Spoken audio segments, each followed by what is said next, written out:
ایک ایسی انہونی جو ایک استانی اور اس کی شاگرد کے مابین پیش آیا اور جس نے اس ساری دنیا کو حیرت میں مبتلا کر دیا کہ یہ ایسا کیسے ممکن ہے۔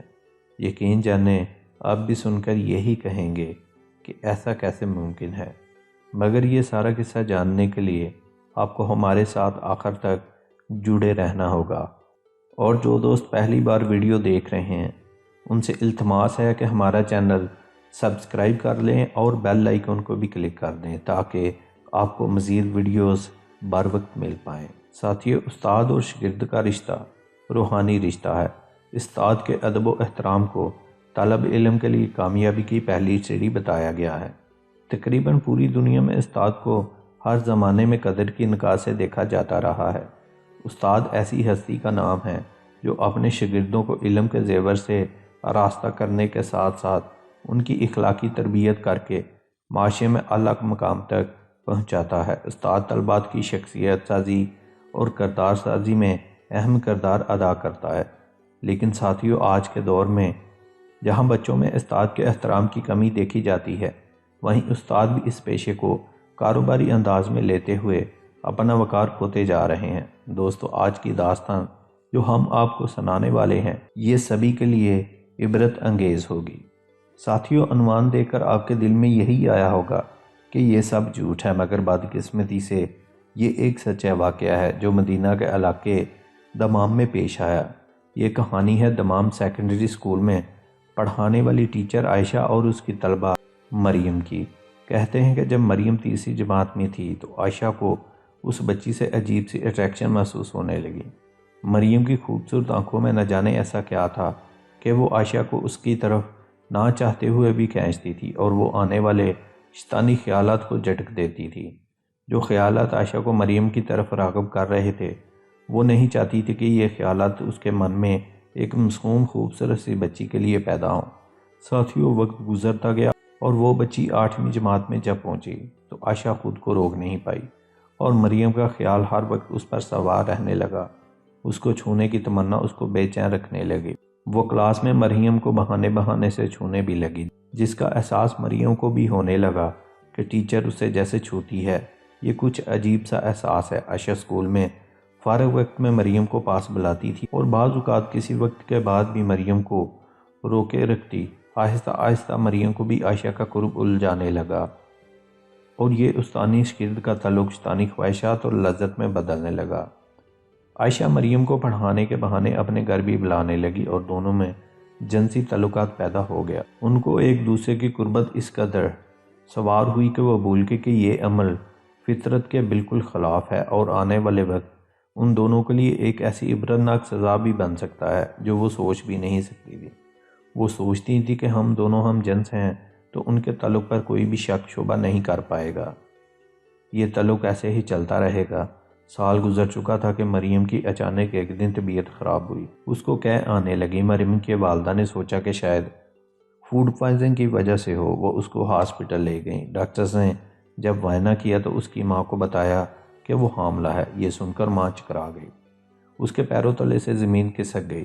اس نے یہ بات مریم کو نہیں بتائی اور گھر آ گئی۔ اس نے سوچا ہے وہ مریم پر خود نظر رکھے گی کہ اس کی زندگی میں کون سا شخص ایسا آیا ہے جس سے اس کے لیے غلط تعلقات بنے ہیں۔ کچھ دن اس نے مریم کو اپنی سخت نگرانی میں رکھا۔ اسکول لانے جانا اس نے خود کیا، مگر وہ کسی نتیجے تک نہیں پہنچ پائی۔ مریم کے ارد گرد اس کے اسکول میں اور باہر اس کو کوئی لڑکا دکھائی نہیں دیا اور نہ ہی مریم کسی سے خوف سے بات کرتی نظر آئی۔ ماں بہت زیادہ پریشان ہو گئی۔ اس نے یہ بات اب مریم سے پوچھنے کا سوچا کہ اب اسی سے پوچھا جائے کہ آخر اس نے اپنا منہ کہاں کالا کیا ہے۔ پہلے تو مریم کی ماں نے اس سے پیار سے پوچھا کہ بیٹا تمہاری لائف میں کون ہے؟ کیا تم کسی سے محبت کرتی ہو؟ مریم نے سیدھا صاف اور سچا جواب دیا کہ ایسا تو ماں کچھ بھی نہیں، اور آپ ایسا کیوں پوچھ رہی ہیں؟ اور یہ اس کا کچھ بھی اپنی ماں سے چھپا ہوا نہیں۔ یہ سن کر ماں غصے میں آ گئی کہ تم مسلسل جھوٹ بول رہی ہو، اگر ایسا نہیں ہے تو پھر تم حاملہ کیسے ہو گئی؟ یہ بات مریم کے لیے بھی عجیب تھی۔ حیرت اور صدمے کے باعث مریم زمین پر بے ہوش ہو کر گر گئی۔ جب ہوش میں آئی تو رونے لگی اور اس نے روتے روتے اپنی ماں کو یقین دلایا کہ اس کا کسی بھی مرض سے دور دور تک کوئی واسطہ نہیں اور یہ کیسے ممکن ہے۔ وہ نہیں جانتی، لیکن ماں کے مسلسل اصرار اور غصے کے ڈر سے اس نے ماں کو اپنی اور اپنی استانی کے تعلقات کا بتا دیا کہ اگر اس نے غلط کیا ہے تو وہ بھی اپنی ٹیچر کے ساتھ، اس کے علاوہ کسی مرد نے اس کے ساتھ ایسا کچھ نہیں کیا۔ مریم نے قسم اٹھا کر یہ سب ماں کو بتایا، ماں سمجھ کے کہ ان کی بچی سچ بول رہی ہے۔ یقیناً اس کی لا علمی میں ٹیچر نے کسی سے کچھ کروایا ہوگا۔ اس نے اپنے شوہر کو سارا معاملہ بتانے کا فیصلہ کیا اور اسی رات اپنے شوہر کو سب بتا دیا، جسے سن کر باپ بھی فریت حیرت اور غصے میں آ گیا۔ اس نے مریم کو بلا کر دوبارہ ساری حقیقت جاننا چاہی۔ مریم نے باپ کو بھی وہی بتایا اور یقین دلایا کہ اس ایک غلط عمل کے علاوہ اس نے اور کچھ کسی مرض سے کبھی نہیں کیا۔ وہ باپ نے یہ سارا معاملہ سن کر فیصلہ کیا کہ پولیس ہی حقیقت پتہ چلا سکتی ہے، سو اس نے پولیس کو بلا کر اپنا کیس ان کے سامنے رکھا، جس پر پولیس کو بھی ٹیچر اور اس کے شوہر پر شک ہوا اور انہوں نے ٹیچر اور اس کے شوہر کو حراست میں لیا اور ان سے پوچھ گچھ شروع کی۔ ٹیچر عائشہ نے اعتراف کیا کہ ہاں وہ یہ گناہ مریم سے کرتی رہی ہے کہ اس کے جنسی تعلقات اپنے ہی کلاس کی اسٹوڈنٹ مریم سے رہے ہیں، مگر ان دونوں کے بیچ کوئی اور تیسرا مرد نہیں آیا اور اس کے شوہر کو تو اس بات کا علم تک نہیں ہے، اور ان دونوں کے ناجائز تعلقات سے یہ کیسے ممکن ہو سکتا ہے۔ اور دوسری طرف ٹیچر کے شوہر کے لیے بھی یہ بات نہیں تھی، وہ حیرت زدہ رہ گیا، صاف انکار کرتا رہا۔ پولیس نے سختی کر کے بھی دونوں کی جب ایک ہی بات سنی تو لڑکی کا معائنہ کروایا گیا۔ لڑکی کے پیٹ میں موجود بچے کی ڈی این اے رپورٹ کو ٹیچر کے شوہر کے ڈی این اے سے میچ ہو گئی، لیکن ٹیچر کے شوہر نے یہ ثابت کر دیا کہ وہ تو پچھلے 1.5 سال سے شہر میں تھا ہی نہیں اور ملک سے باہر گیا ہوا تھا۔ اب یہ اور بھی حیران کن بات تھی کہ پھر ایسا کیسے ممکن ہے۔ پولیس نے اس کے ملک سے باہر ہونے کی تصدیق کر لی تھی کہ وہ سچ کہہ رہا تھا۔